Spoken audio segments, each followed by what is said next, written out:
Tapi yang menjatuhkan adalah pemerintah. Oh, pemerintah. Bukan si istri yang menjatuhkan serta-merta atau Betul. serta-merta putus, enggak. Berarti kita harus gugat ke pengadilan Harus baru. ke pengadilan ya bahwa ini laki-laki ini pernah menikahiku tapi selama berapa tahun tidak menafkahiku, maka aku minta Iya. aku diceraikan.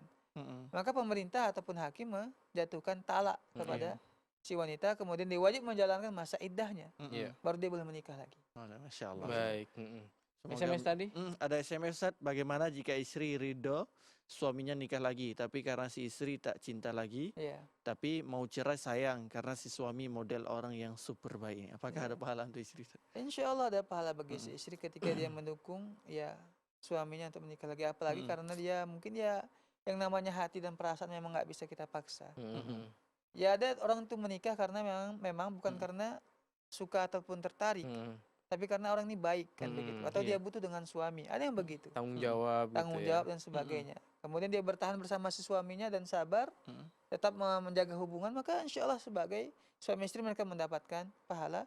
Apalagi dia mendukung si suami itu ya untuk menikah lagi ya karena mungkin dia karena nggak terlalu tertarik begitu, tidak mau melayani sepenuh hati umpamanya, biarlah wanita lain yang melayani suamiku. Berbagi Maka kebaikan ya. berbagi kebaikan. Berbagi Gitu kebaikan, ya. Masya Maka Allah. dibolehkan ya silahkan, insya Allah mendapatkan pahala dari situ. Iya baik, Ya. Masya Allah ya.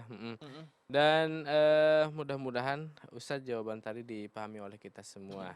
Ustadz masih ada waktu kita. Apakah masih ada Ustadz pembahasan mengenai hikmah?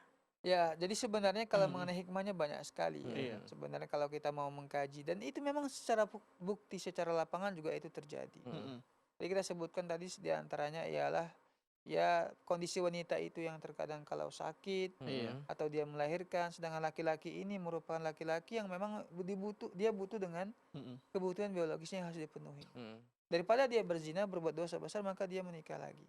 Nah kemudian juga istri juga harus memahami, ya kita sering sampaikan ini, jangan kita itu menjadi yang wanita yang dia itu tidak mau suaminya menikah lagi, tapi tidak bagus pelayan dia kepada Suami. Ini sama saja dengan zolim ya. Suami ya kebutuhan biologis tak terpenuhi dengan baik.